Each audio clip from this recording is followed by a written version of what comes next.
Pues hombre, es un espectáculo de teatro donde hay un hombre que sale y cuenta sus cosas y su vida y le pregunta al público. Por ejemplo, le dice,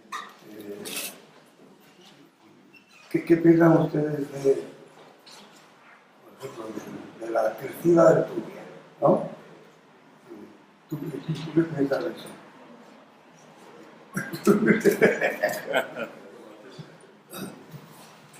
Pero ¿qué fue antes? ¿La obra? ¿O fue escrita para Juan? Bueno, fue un proceso muy laborioso y muy largo, ¿no? El monólogo este está montado sobre una conferencia que yo llevaba dando desde hace algún tiempo en muchas partes, en España y fuera de España, porque la he dado en México y en Buenos Aires y en Ecuador, en fin. A mí me sorprendía que era una conferencia que tenía un éxito que se parecía más al éxito de las piezas de teatro que al éxito de las conferencias, ¿no? Y entonces un día se me ocurrió pensar si ahí dentro estaría escondido un texto dramático. Y me imaginé que si fuera así, Juan Diego sería perfecto para hacerlo.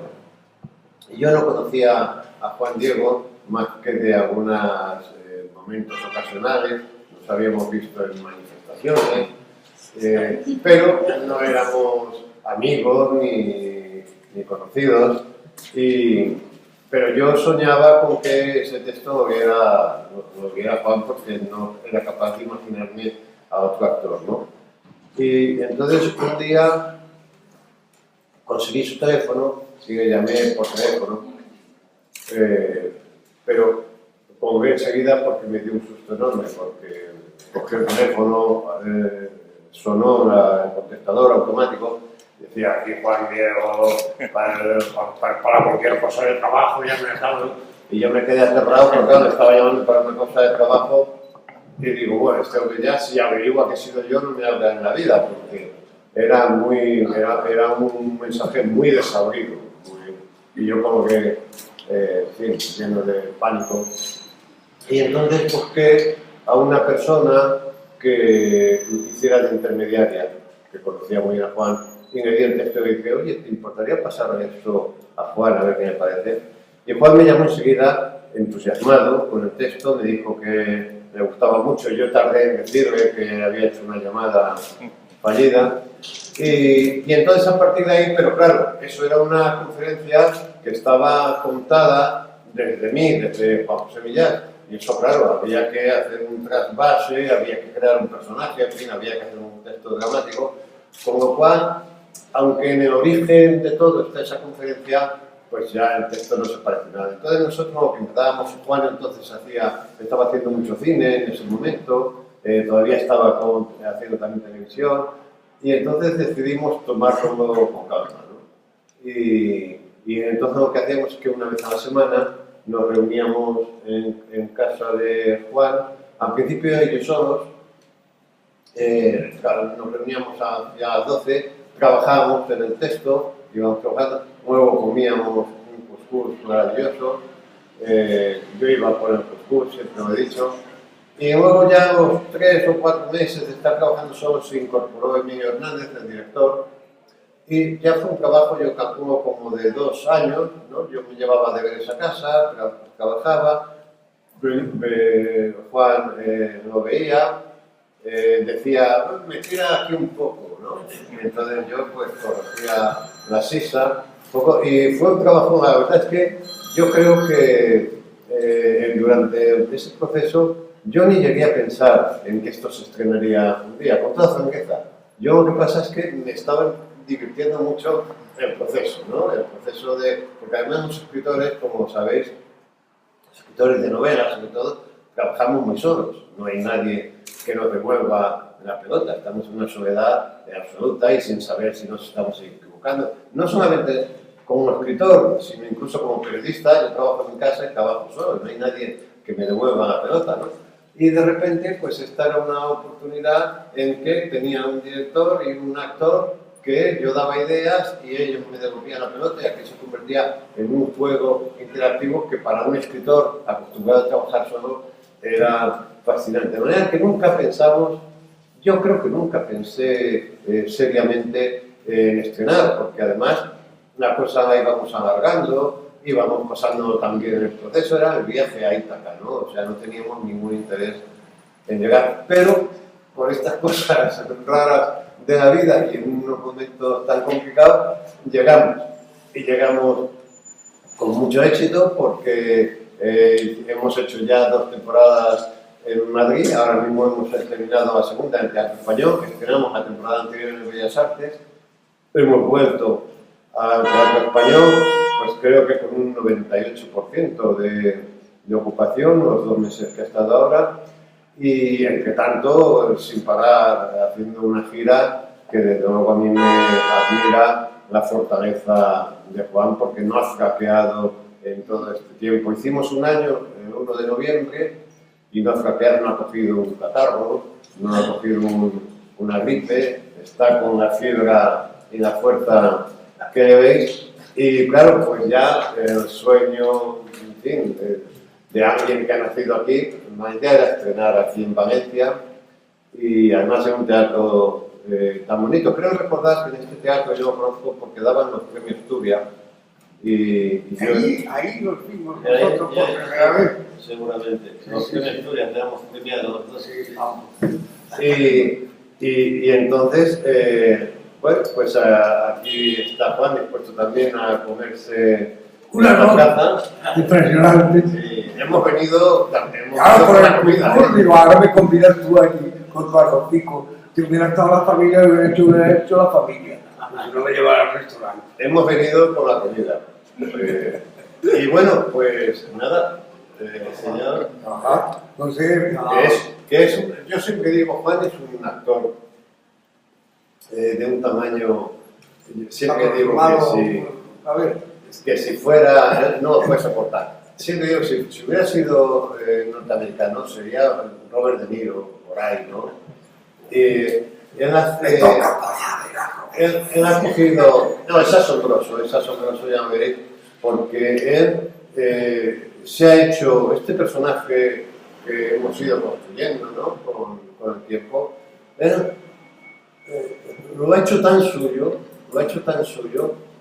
que a mí, que ya al fin me conozco el texto, he visto la obra no sé cuántas veces, me sigue poniendo los pelos de punta, me estremece porque hace unas cosas en el escenario que parecen imposibles de hacer, ¿no? Cómo trabaja los silencios, los timbres, la entonación, el rostro. A mí me parece que es un portento, y claro, desde el punto de vista de un escritor, asistir a todo este proceso es magia, ¿no?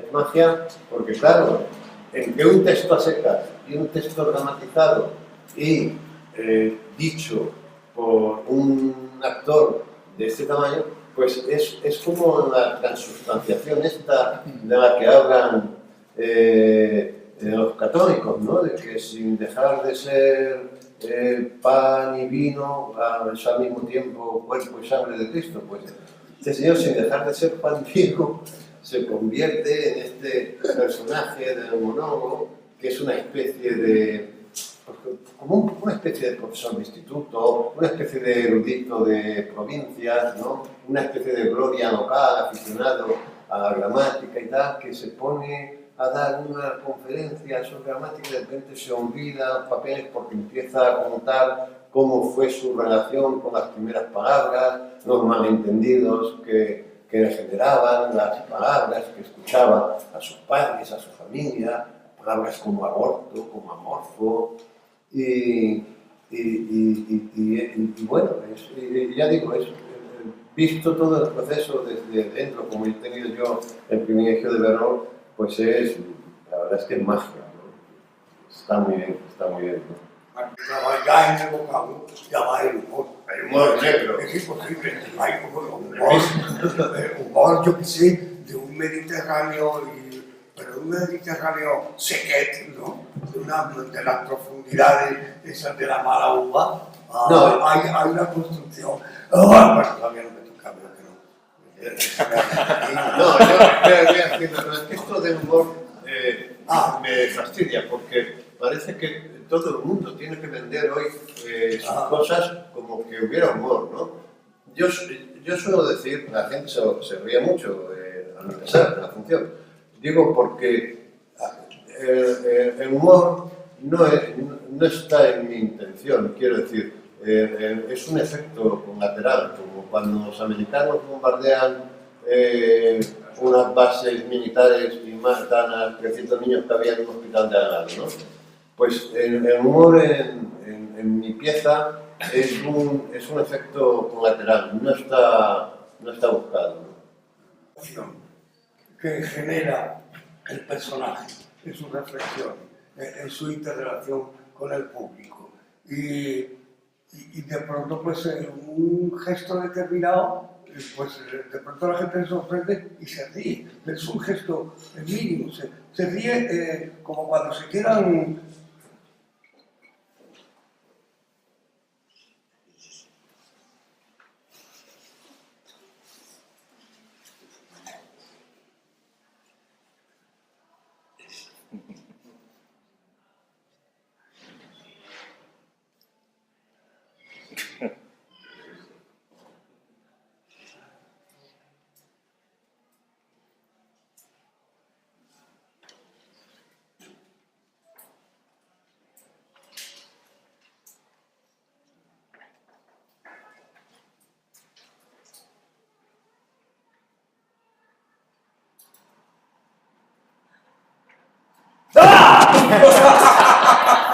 ¡Os me ha asustado, Bueno, es un poco, perdonad la broma, es un poco gaguero, ¿no? Pero no molesta, ¿no? Eso, yo creo que es un poco eso.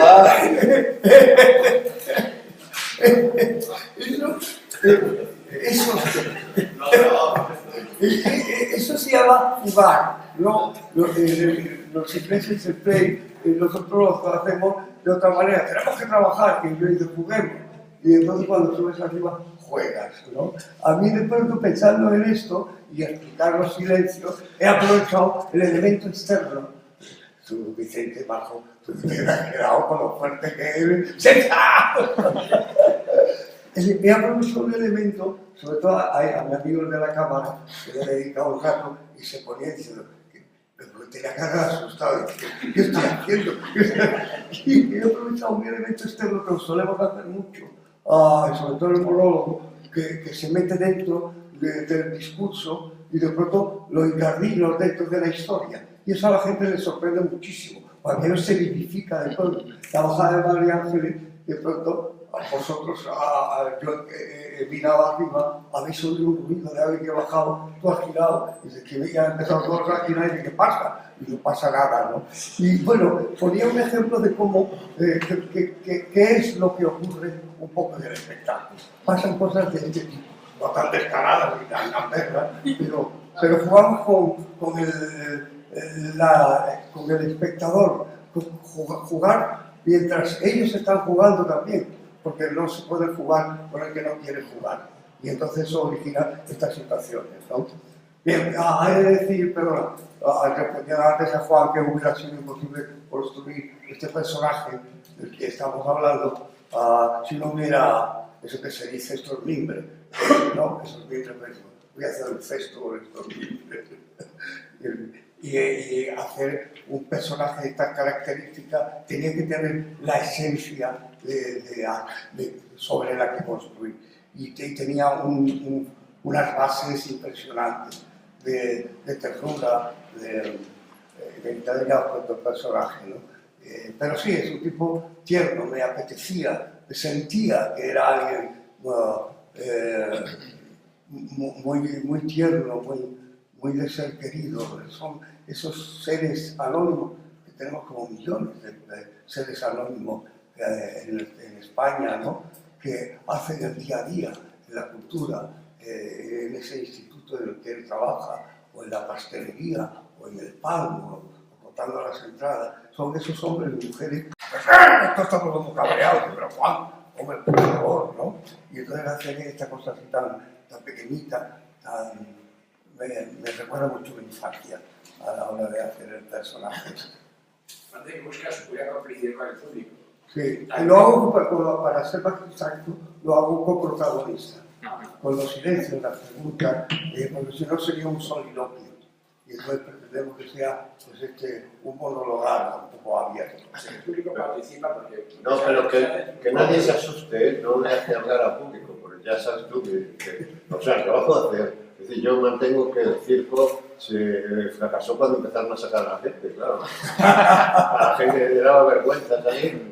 Tal. O sea, aquí quiero decir, lo hace con participar, pero no porque lo haga hablar. ¿Tenéis alguna pregunta? ¿Tenéis una pregunta tú por ahí, verdad?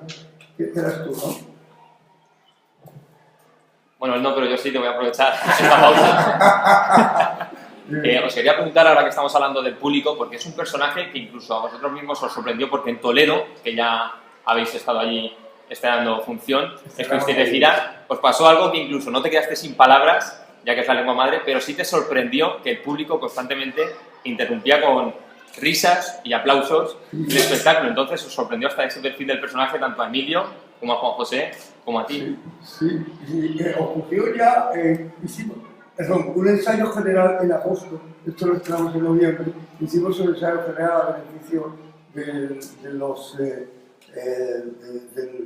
una asociación que hay para los ictus sobrevenidos, ¿no? Que tienes un ictus y entonces te atienden de puta madre, bueno, ya no sé si eso ocurrirá en el hospital, te atienden y después te llevan a casa y te dicen adiós, muy buena. Y entonces si no tienes a nadie te mueres. Si tienes a tu mujer, está trabajando, pues tiene que estar, bueno, esas cosas, esas tragedias de la dependencia que también están recordadas y demás, ¿no?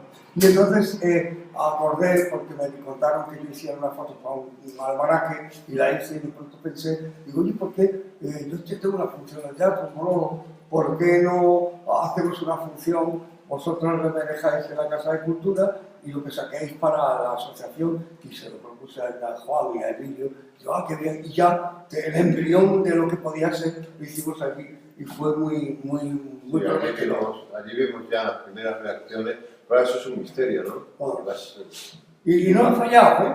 No. Aquel público de Villalba, era en Villalba, ha ido creciendo y vayamos donde vayamos, es la respuesta de lo que ocurre al público en el escenario. De hecho, eso, os podría contar mejor Juan eso, pero una de las dificultades de las primeras funciones fue incorporar, porque a veces interrumpen la función con aplausos. Eso, sí, es verdad. Y entonces, esto me desconcertaba mucho a Juan al principio, me lo contaron, y entonces ya con el tiempo pues, se ha conseguido incorporarlas y sobre todo a evitar que determinadas situaciones que producían aplausos, dejarla un poco más Roma para que el aplauso no se produzca en la medida de lo posible, porque disturba, porque no sabes qué hacer con él, porque es ajeno. Este individuo así, tan así, pues que el aplaudir no lo puede entender. Pues, si fuera un triunfador, te aplaude, eso ni te gusta, ¿no? Pero este individuo como que lo rechaza y de alguna manera procuré que fuesen Roma los puntos en los que aplaudían. De alguna forma tienes libertad para improvisar. No improvisamos, no improviso, quiero decir. A medida que estamos, claro que tengo libertad, pero Juan me da la libertad porque sabe que no me la tomo. Porque es un pacto que tenemos, ¿no? Y entonces cuando me ocurre algo, pues lo incorporo, lo incorporo y le digo, Juan, ¿tú crees que en esto que no sé qué va a estar? Y dice, no, todavía hay que expresarlo. Y lo hago y noto durante 2 o 3 días si eso modifica sustancialmente la esencia de lo que contamos. Y hay cosas que el público te enseña, ¿no? Claro, apretando un tornillo, ¿no? Para encontrar.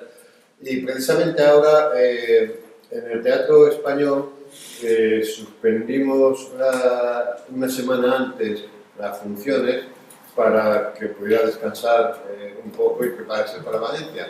Y nos reunimos el otro día en su casa justamente porque había un par de ajustes que queríamos hacer, que eran cosas muy mínimas desde el punto de vista del texto, es introducir 3 líneas en un sitio y quitar 1,5 en otro, pero que son ya ajustes finos, ¿no? Y dices, joder, pues mira, esto ya suena mucho mejor. Y ese trabajo sí ha sido constante, es un texto que está muy vivo y es el primer año ofrecido publicarlo, siempre he dicho que no, porque yo tengo la sensación de que es un texto que está en continua evolución, ¿no? ¿Alguien quería La pregunta es, esto no es como un discurso personal, me imagino que sobre literatura, sobre lengua, que ahora se ha convertido en un monólogo, obra, ¿queda algo de Juan José Millás, el personaje, o eso ha desaparecido?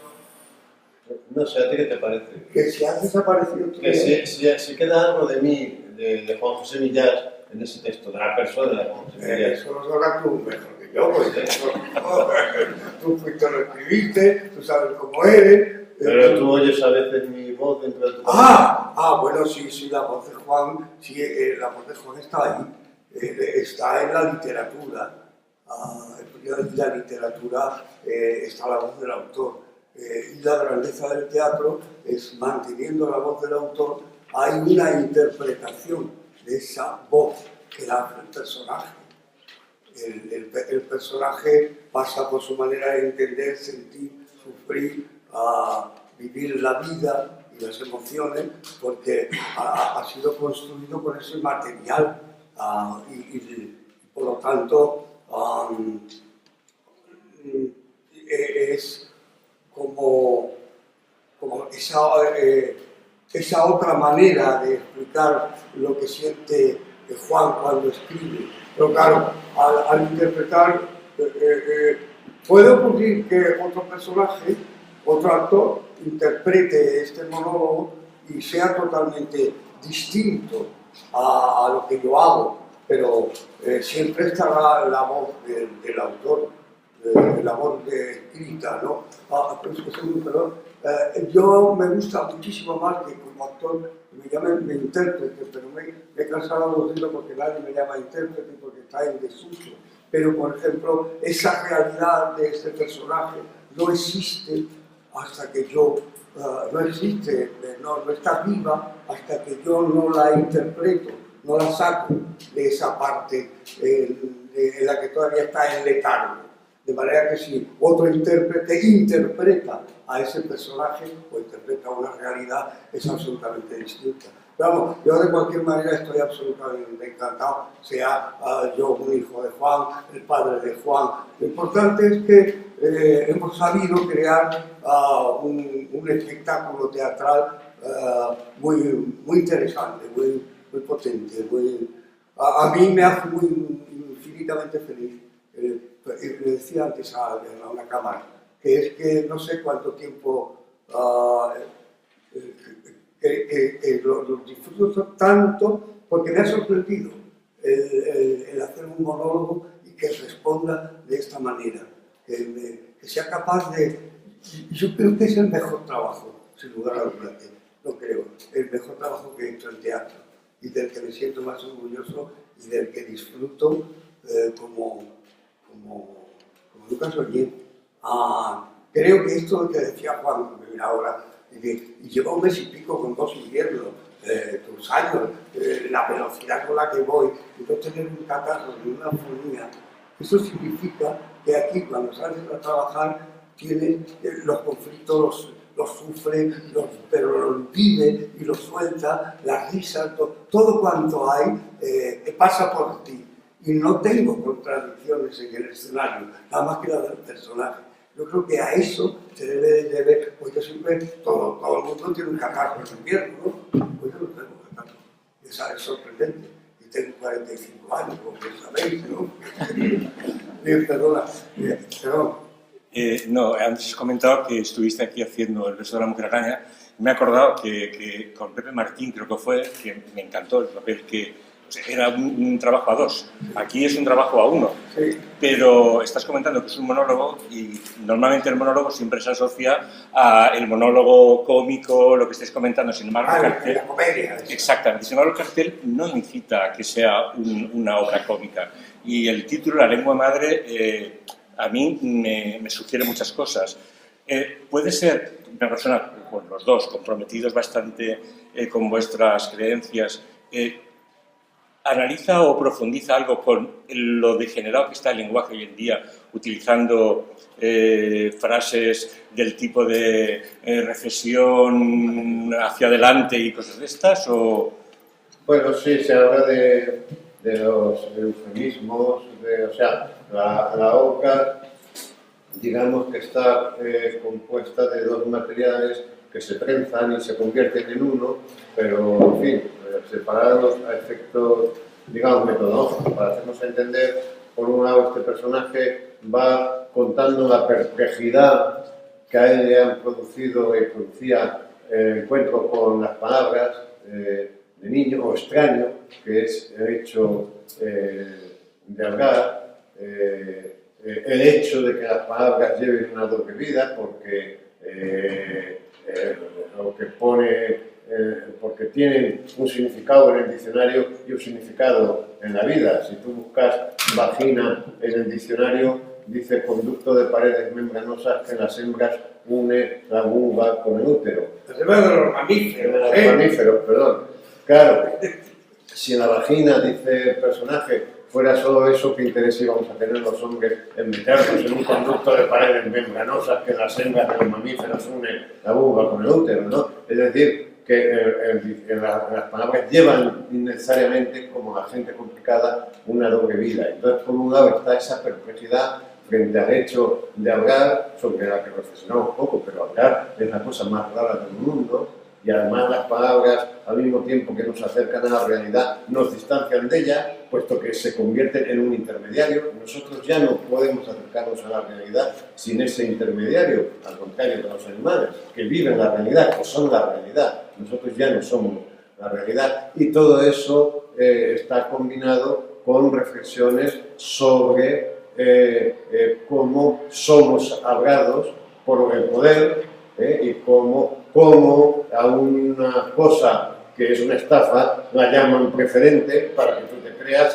que tú eres un cliente preferente y dices, te vamos a dar una cosa que te llama preferente.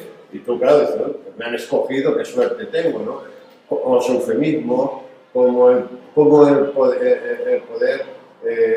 esto se aprovecha del lenguaje, lo pervierte para fines absolutamente bastardos, ¿no? Y entonces, de esas dos piezas está compuesta la función, y todo eso se trenza en este personaje que por un lado es muy ingenuo y por otro lado es muy sabio, pero él no sabe que es muy sabio, ¿no?